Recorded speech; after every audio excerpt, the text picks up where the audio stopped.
nailena chung Omorpur Gumatinse boke Hasan Nibari Marto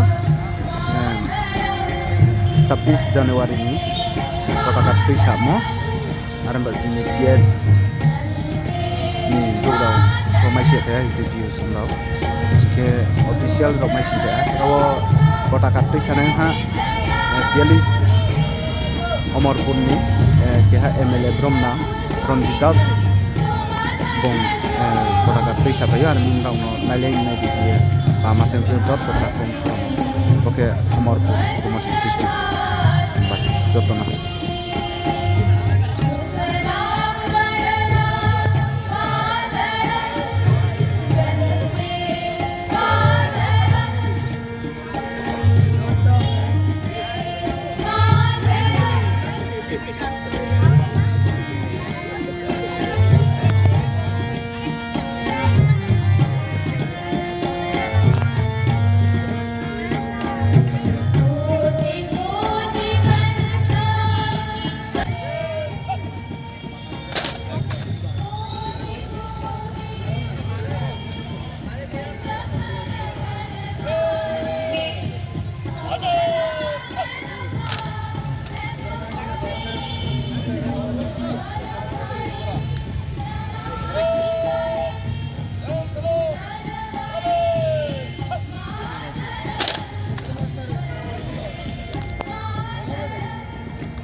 আমাদের সাংস্কৃতিক সংস্থাগুলি যারা মাঠে আমাদের দেশাত্মবোধক অনুষ্ঠান পরিবেশন করবে যারা এখনো রিপোর্টিং করেননি সাংস্কৃতিক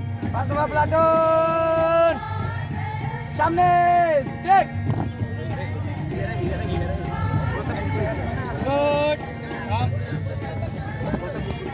উপস্থিত হয়েছেন আমাদের পঞ্চায়েত সমিতির মাননীয় চেয়ারপারসন বেশি বিশ্বনাথ মহোদয় বিভিন্ন দপ্তরের আধিকারিকরা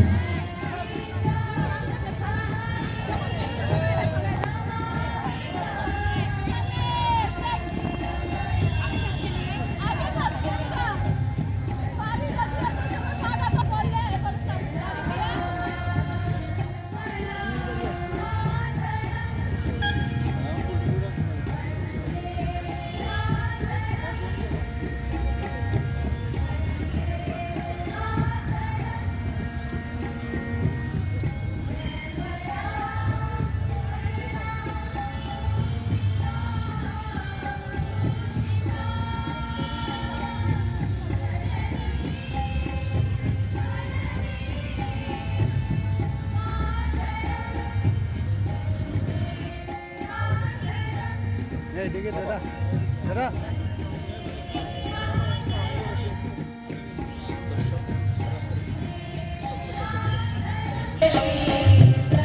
জাতীয় সঙ্গীত পরিবেশনের সময়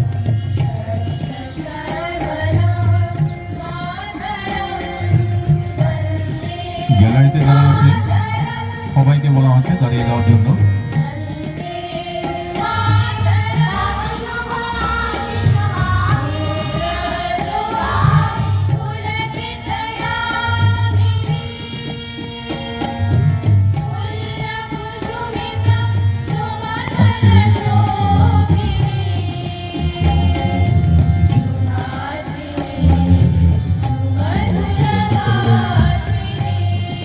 অনুপ্রেরণামূলক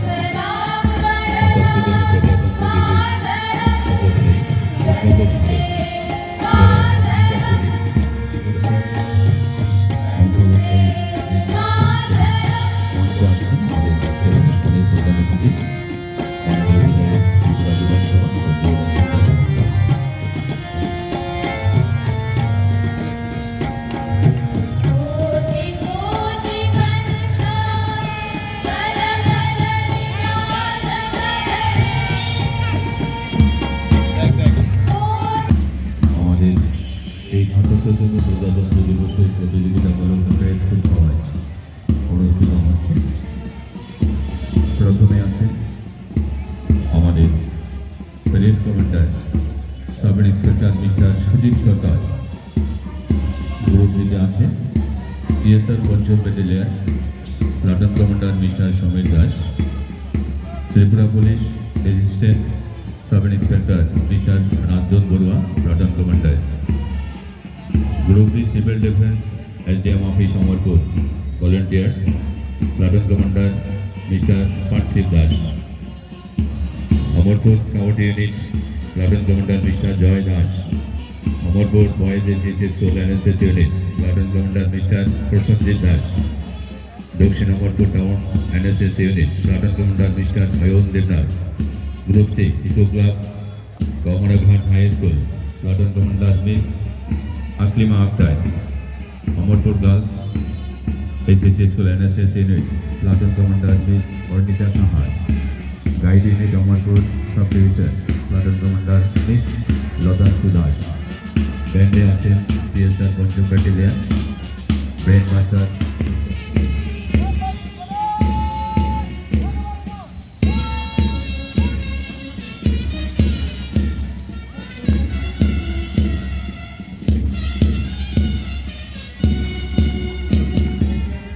প্রতিযোগিতামূলক প্যারেড কুচকাওয়াজ। প্রথমে আছেন parade commander sub inspector mister Sujit Sarkar. গ্রুপে টিএসআর পঞ্চম battalion platoon commander mister Samir Das.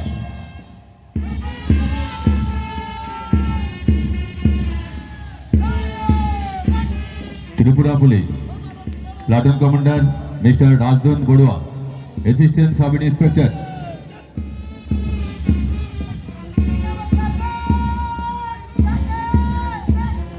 Group B civil defence volunteer SDM office Amarpur platoon commander mister Parthib Das.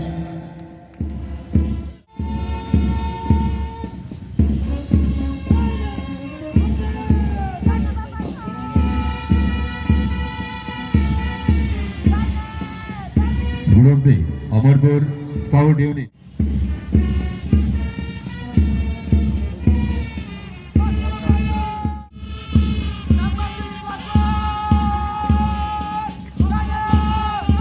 Eco club Kamraghat high school platoon commander miss Aklima Akhtar Saha.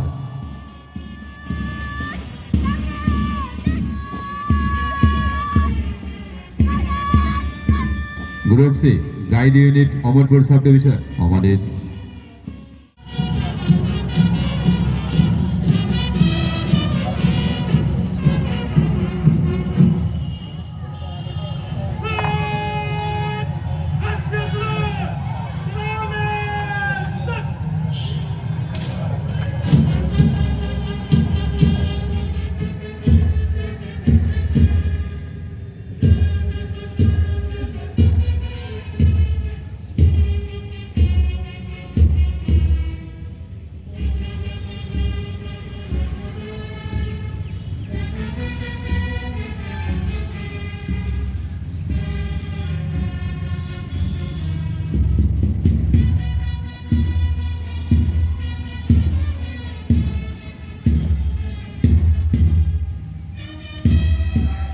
স্বর্ণাক্ষরে লেখা একটি দিন। আজ আমরা এখানে সমবেত হয়েছি আমাদের মহান মাতৃভূমির ৭৭তম সাধারণতন্ত্র দিবস বা প্রজাতন্ত্র দিবস পালন করতে।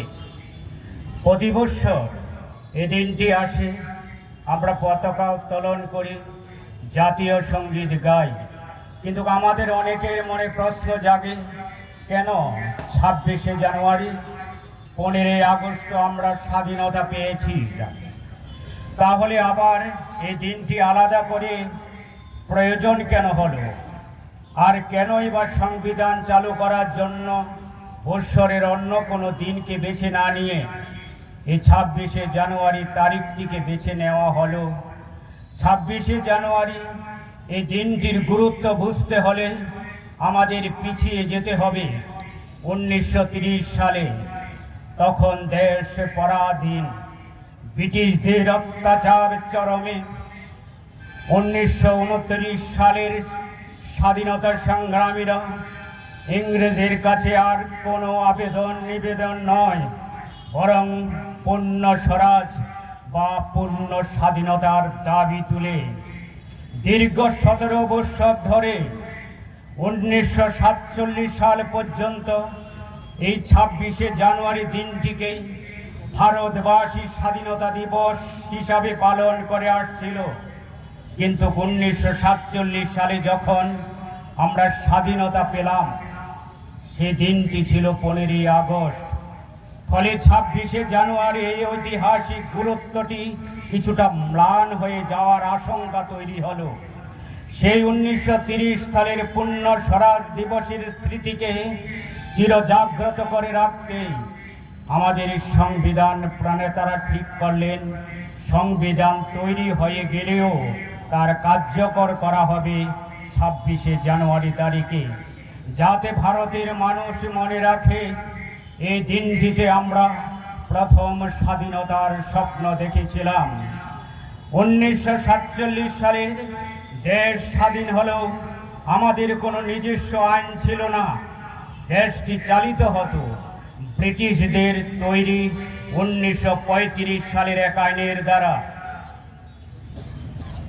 একটি স্বাধীন দেশের নিজস্ব সত্তা, নিজস্ব নিয়মাবলী থাকা অত্যন্ত জরুরি। তাই ডক্টর ভীমরাও আম্বেদকরের নেতৃত্বে গঠিত ড্রাফটিং কমিটি দীর্ঘ 2 বৎসর 11 মাস 18 দিনের অক্লান্ত পরিশ্রম করে তৈরি করলেন পৃথিবীর বৃহত্তম লিখিত সংবিধান।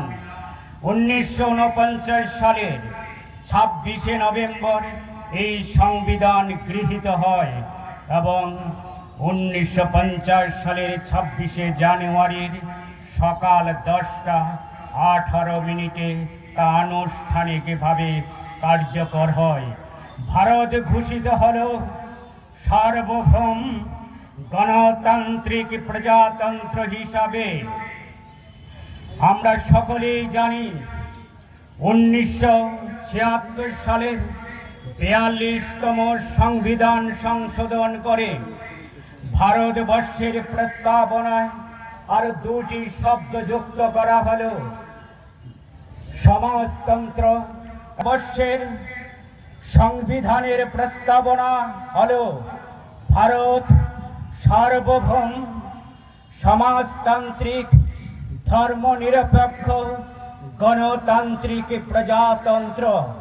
এই 5টি এই শব্দ আমাদেরকে বিশেষভাবে বিশ্লেষণ করা প্রয়োজন এই মহান দিনে।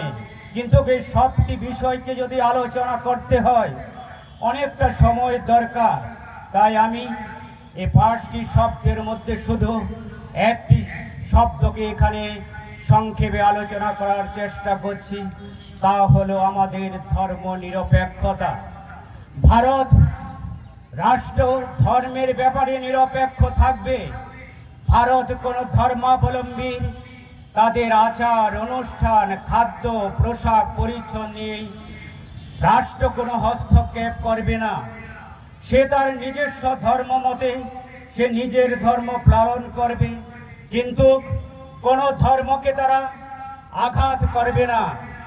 কিন্তু এটা আমাদের মনে রাখতে হবে, আমরা কোথায়ও যদি মসজিদে আওয়াজ দিই, কেউ যদি শঙ্খ ঘণ্টা বাজায়, কাউকে সেখানে বাধা দেওয়া চলবে না। আমাদের যে প্রতিবেশী রাষ্ট্র রয়েছে, আমি বোঝানোর জন্য বলছি, বাংলাদেশে যদি কেউ মসজিদে আজান চলে সেখানে ঘণ্টা দেওয়া নিষেধ, পাকিস্তানে আরো কঠোর। সেটা ধর্ম নিরপেক্ষ হতে পারে না। কিন্তু যদি মনে করেন আমাদের হিন্দু ধর্মের আমাদের মন্দিরে যদি কেউ নরবলি দেওয়া হয়, তাহলে রাষ্ট্র সেখানে হস্তক্ষেপ করবে। যদি আমাদের 3 তালাক বলে আমাদের নারীর শক্তিকে অসম্মান করা হয়, তাহলে সে ধর্মের বিষয়ে রাষ্ট্র হস্তক্ষেপ করে নারীর শক্তির সম্মান রক্ষার্থে, মানবিকতা রক্ষার্থে। এবার প্রশ্ন আসে, ভারতের প্রধানমন্ত্রী কেন রাম মন্দিরের যে ভূমি পূজাতে উপস্থিত হলেন? ধর্ম, রাষ্ট্র এবং ব্যক্তি, যেহেতু বলা হয়েছে ব্যক্তি তার ধর্ম পালন করবে, যেহেতু ভারতবর্ষের প্রধানমন্ত্রী এবং আমাদের বা আমার নিজস্ব ধর্ম, সে ধর্ম উপাসনা করা, সে প্রার্থনা করা, সে ধর্ম অনুষ্ঠানে যাওয়া, সেটা ধর্ম নিরপেক্ষতাতে কোনো আঘাত ঘটে না। ভারতবর্ষের প্রধানমন্ত্রী নরেন্দ্র মোদীজি, তিনি একজন হিন্দু হিসাবে, ব্যক্তি হিসাবে সেখানে তিনি উপস্থিত হয়েছিলেন।